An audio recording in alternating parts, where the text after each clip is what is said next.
Hey, Salina. Hey, Nikki. And hey, everybody. Welcome to this week's Extra Sugar, where we're going to throw on some heavy eye makeup, dangly earrings, and masquerade as someone else entirely for the next 20 to 30 minutes. Perfect. That's right. Julia's Giselle moment had us thinking all things double lives, from doppelgängers, because I'm not allowed to say it the way I like to say it. You can say it that way. Doppelgängers. Okay, that's better. You sounded not like the Lucky Charm mascot. From doppelgangers to famous people living double lives. Then, maybe if you're nice, we'll chat about who we think our alter egos would be if we could have one. First up, doppelgangers. I am fascinated by this concept, so I bullied my way into leading this one. I just had to know two things going in. First, she slapped me around. Yes. Swift kick to the hindquarters. One, how common are doppelgangers actually? Like, I feel like we hear about them, or like, oh, that guy kind of looks like you, but like, how common are they? And then, like, what's the deal there? Are they just like accidental genetic duplications? Is it just like a trick of the eye? What is it? Let's see if I can get us there. Okay. So, doppelgangers in general, like, what's that? So, this word, borrowed from German, which is probably why my pronunciation is a little insensitive, means double walker. But I just can't not say it that way. You know what I mean? Sure, I do. It means double walker. It's almost like someone might want to say, the con. Almost. It's same. exactly the same. Same. So doppelganger refers to a biologically unrelated lookalike, or double of a person. In storytelling, a doppelganger is usually a ghost or something paranormal and usually a sign of bad luck. It can also be equated to like an evil twin. Mm-hmm. Wikipedia says English speakers have only recently used the German word to refer to the paranormal version of a doppelganger, but they're counting the 1800s as recent. Oh. 1848 to be specific. When European recent.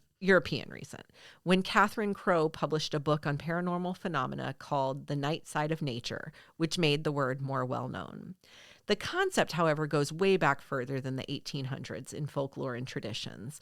For instance, the ancient Egyptians recognized a spirit double as having the same memories and feelings as their counterpart. The Wikipedia page on doppelgangers included dozens of examples of uses of doppelgangers in film, television, and on stage. So all this would lead you to believe that they're like really common. But is that true? Is it true, Salina? I don't know. Help me understand.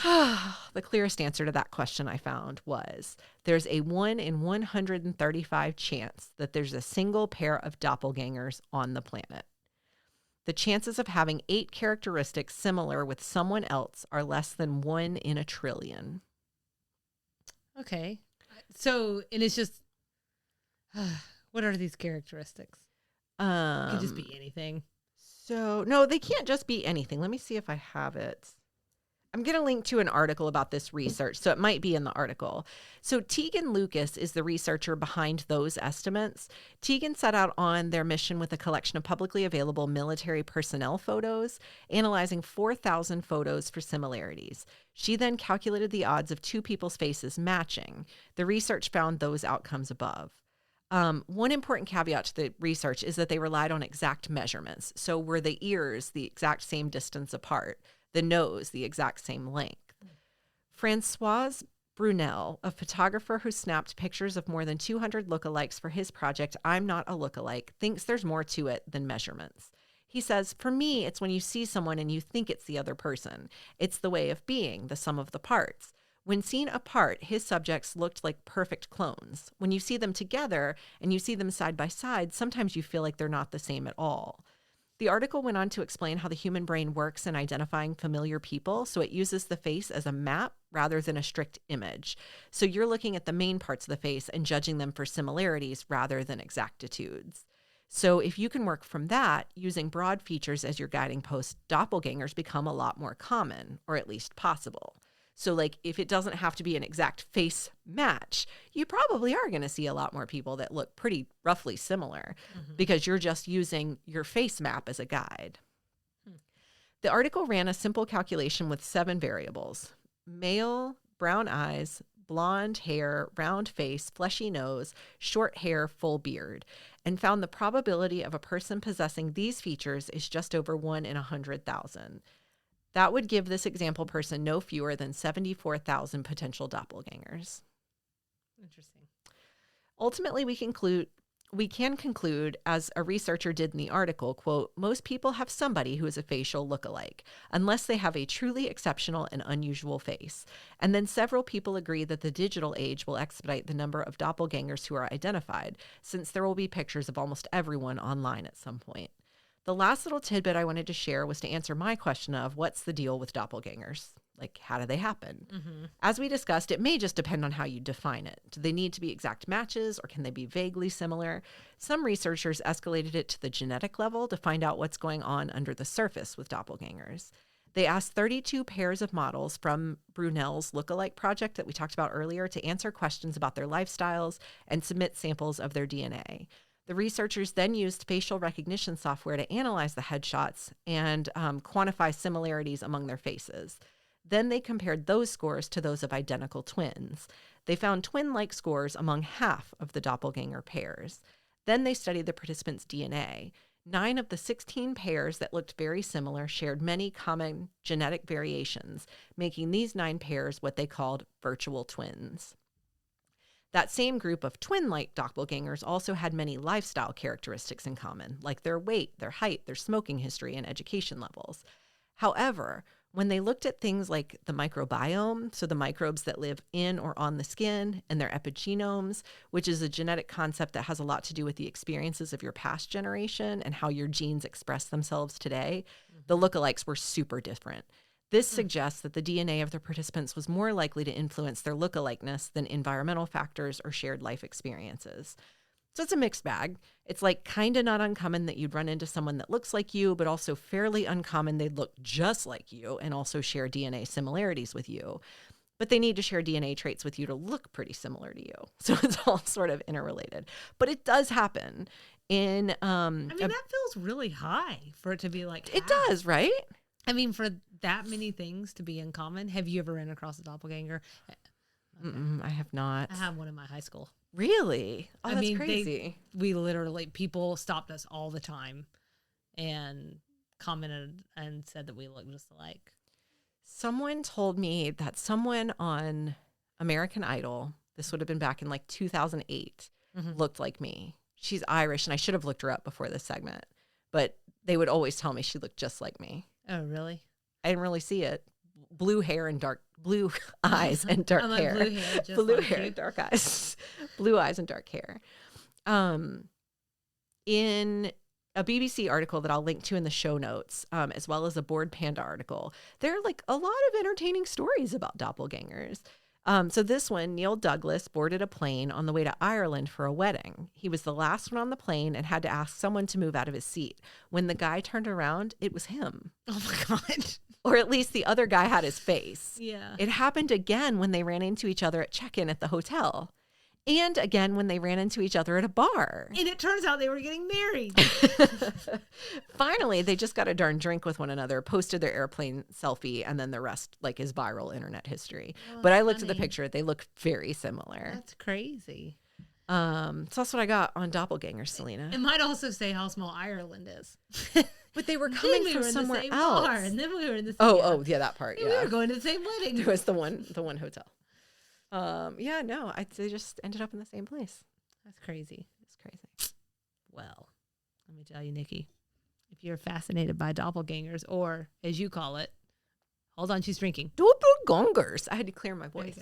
Then I'm fascinated by this concept of someone living a double life. To make sure we're on the same page here, this is someone who leads 2 different lives that are kept separate from each other, usually because one of them involves secret, often illegal activities. I was going to please tell me you have a murderer on this list. Well, come on. Yeah. So me and true crime. So it was actually a little challenging to find examples that fit this definition, because a lot of them, in my opinion, were just like run-of-the-mill cheating. Oh. You know, is like 27 celebrities living double lives. I'm like, no, they're just sleeping with the nanny. Probably not all that secretly either. Yeah, and so to me, that's a bit different than having two families in two different states that don't know about one another, and you have two different passports. You know what I'm saying? I do. Certainly, the latter requires at least a little more planning. So also, most people aren't living double lives because they're bored like Julia and just want to be wild and free. No, it's usually something terrible, which is kind of a downer, but I promise to end on two fun ones, okay? Okay. So let's get the grisliest out of the way first, or maybe this will be Nikki's favorites. I don't know. Tell me more. But the category I'm calling every serial killer ever, because they're kind of the quintessential double life. BTK, Ted Bundy, John Wayne Gacy, respectively, a church president and a Boy Scout leader, aspiring politician and possible lawyer, and, a clown. But we're going to go with Gerard John Schaefer, who was a deputy sheriff and serial killer. According to the lineup, Schaefer is believed to have killed as many as 30 or more women and girls during his time as sheriff's deputy in Martin County, Florida. He was arrested for the kidnapping, torture, and murder of 2 girls in 1972. At that time, police found graphic stories he'd written about what were likely his crimes, as well as personal possessions and even teeth belonging to at least 8 young women who'd gone missing. Or, as I accidentally wrote here, who'd gone kissing. But you get the idea. Anyways, that was somebody I'd never heard of before. So I didn't want to do like a John Wayne Gacy. John Wayne Gacy, I made it like 5 minutes into that documentary and had to dip out. It's too much, man. It's so creepy. I can't even get past like the picture. Yeah, right. Right. Salina's got to sleep this year. They were showing like the basement room, and I was like, yep, I'm finished. I'll be done now. It's pretty rough. Horrifying. It is pretty rough. Next up is Sean Lawrence Waygood, family man and occupational health and safety advisor by day, hitman by night. That's right, this Aussie was also the Meriwether hitman, murdering as many as 9 on behalf of the mob. A police search of his home unearthed not only an impressive arsenal, but also rubber face masks, bulletproof vests, and badges and uniforms that would allow him to pass as a member of any number of police forces, both state and federal. Oh, gosh. Which sounds like a James Patterson novel. Yeah. So, high school teacher by day and pro wrestler by night. Up next. That's right. High school social studies teacher Benjamin N. Cardoza. I really like that they added in the middle initial, in case you're getting your Ben's confused. Ben Cardoza's. Mm-hmm. So he didn't have a triple life, did he? He resigned after facing disciplinary action for missing more than the allotted 10 days in a school year. Why was he absent so many times, you ask? He was wrestling. Dang it, Nikki. I heard that somewhere. His other job as WWE wrestler Matt Stryker was keeping him busy. His shtick in the ring, a teacher. Not the most creative, I guess, but okay. The spy novelist John Le Carre. Uh-huh. Oh, I really need to go back to pronunciation, especially since I'm about to list some very famous books. Maybe you'll know how to pronounce it. Anyways, he has quite a few hits under his belt. The Constant Gardener. Oh, God. The Spy Who Came in the Cold, The Night Manager, and Tinker Tailor Soldier Spy, many of which have been adapted for the big or small screen as I sit here and wipe my forehead since I can't pronounce his name, and I really should be able to. It's like not being able to pronounce like any other famous person's name and feel real dumb. So, David John Moore Cornwell worked as a spy for MI5 and MI6, respectively England's domestic counterintelligence and foreign intelligence agencies. David and John were actually one and the same, and according to the lineup, he became a full-time author after his identity, along with many others, was revealed to the KGB by a British double agent. Oh, that's crazy. I think that also goes on to inspire at least parts of another book that he writes. That might be the Tinker Tailor Soldier Spy. But my favorite of all of these is Dr. James Barry. So Dr. James Barry was a very skilled surgeon in the 19th century and the first to perform a successful cesarean section in the British Empire where the mother and child survived. According to History's website, he was also, quote, dedicated to social reform, speaking out against the unsanitary conditions and mismanagement of barracks, prisons, and asylums. He treated the rich and the poor, the colonists and the slaves, and that might not sound like a big deal today, but it certainly was then. Barry would eventually become Inspector General in charge of military hospitals or the equivalent to Brigadier General. He died in 1865, and his last wishes to be buried in his clothes without his body being washed. They didn't follow these wishes, and what they found is that Barry was actually a woman, Margaret Ann Buckley. She had hid her identity to pursue medicine because women were barred from seeking most formal education at this time. So, that's a crazy story. And there's a lot more to it. We'll link to all of these. The other ones, there wasn't really that much information, like in what I found. But I was so interested in the James Barry one that I went and looked up a longer article. And so we'll link to that for people who want to learn more. It's a much crazier, windier story. Sure. So, Nikki, if you pulled a Julia or a Giselle, what would you do? Or, like, who would your alter ego be? This could be also your time to tell me that I'm with your alter ego. All things are on the table, really. I feel like today's the day to tell you about my triple life.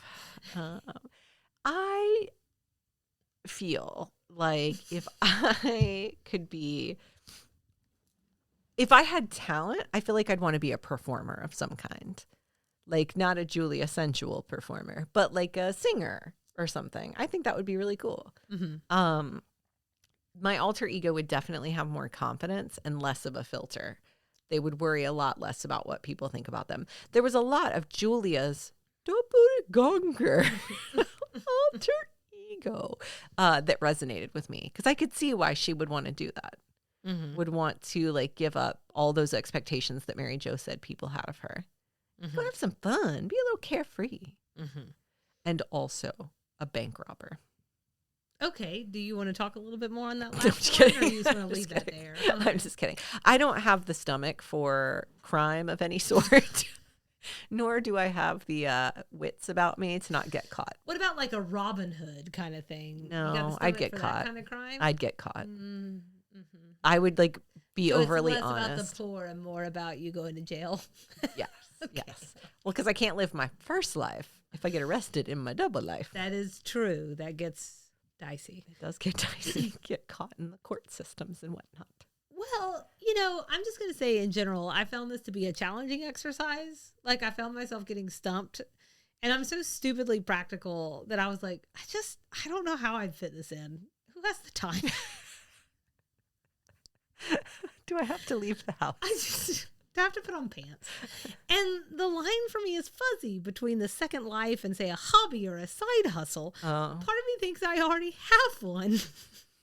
I have a day job and I also have a podcast at least part of the time. But if I did go the alter ego route, I did start to think about that. And that helps a bit. And I think I'd like to bring out the things I wish I could be, similar to you, but the things that maybe I don't feel so much that I am. Mm. So I named her. Sasha Fierce, Hannah Montana? No. Oh. Her name is Laverne. Oh. There's no reason other than it's the first name that popped into my head. And as Suzanne would say, it just fits my mood. She crochet a lot? No, she ain't got time for that. First off. She's a smoker. She is. First off, she looks like Maxine from the Hallmark cards. Do you know this? Oh, gosh. Laverne, you think I'd go like sexy and young, but no, I'm taking it the other direction. Okay. Laverne is spontaneous. She's not scared to try new things. She's not afraid to get lost or do something wrong. Laverne doesn't mince words. She says what she thinks, and she doesn't overthink it. Laverne isn't scheduled to the teeth. She has time to spare. She's a lady who lunches and occasionally brunches in the middle of the week. Laverne doesn't get antsy if there's laundry in the hamper or a dish in the sink. Nay, because she's out. She's a woman about town. Laverne plays the tuba because she can. Laverne doesn't count calories or worry about her appearance. That's because Laverne don't care. She ran out of cares a long time ago. That's it. That's Laverne. I took it all the way. I took it as far as I could. I literally just thought of random things. I was like, why not? Tuba. I think the accordion would be cool. That would be good too. Just things that people wouldn't think of. Anybody could be like, I'm going to learn to play guitar. No, I'm going to learn to play the tuba. I feel like our Laverne time is coming. Speaking to some of the elder stateswomen in my life, I think our Laverne time is just naturally coming to us. Mm-hmm. Like we both, I feel like, come from hearty stock of women who speak their mind. And I have been told over and over again, the older you get, the less you care. Mm-hmm. That's what people keep telling me. And you just stop worrying. Yeah. Our day's coming. Yeah. I don't know if I've stopped Does Laverne caring work? completely. Yeah, I don't know. Oh, you didn't flesh that hoping part she's out. independently wealthy. Because you said she brunches during the weekday. Yeah. Eek. She just does what she wants. She doesn't care. Maybe she's not worried about not having money or having money. It just comes and goes. Just comes and goes. I need to let you watch. She's Laverne. Oh, I'm gonna have to look it up after this. Not Honey Badger. Do you remember the Honey Badger video? Yes. Honey Badger don't care. Honey Badger don't give it. Well, maybe that would be my triple life. Honey Badger. Mm-hmm. Why not? Yeah, I have no interest in. I think the commonality between both of us is we just want to be able to say what we want and not be judged for it. So I thought that you might call me out on saying what I want. I almost did. I thought you might, but that's why I added in you the were piece in a flow about overthinking it. Yeah. I don't know because I overthink it, Mm. and then You say what you want. nobody wants my first draft because the first draft is probably mean, So you're getting like the second or third draft. I do think that's interesting. I feel that way because I feel like sometimes I'll be telling someone a story and I'm like, I was so mean back to them. I mean, can you believe blah, blah, blah? And then I'll say what I said and they're like, that's not that mean. And I was like, in my head, it was so much worse. Let me try again. I still have time. In my head, it was so much worse. I must have censored. Must be meaner next time. 2024, new Nikki. Yeah. Well, We're going to call her Nuclear Nikki. I do like that actually. Good, right? Yeah. So, thank you for joining us for this slightly zany extra sugar. You know the drill. DM us, email us, or contact us from the website. Find us all over the socials. And that's this week's Extra Sugar.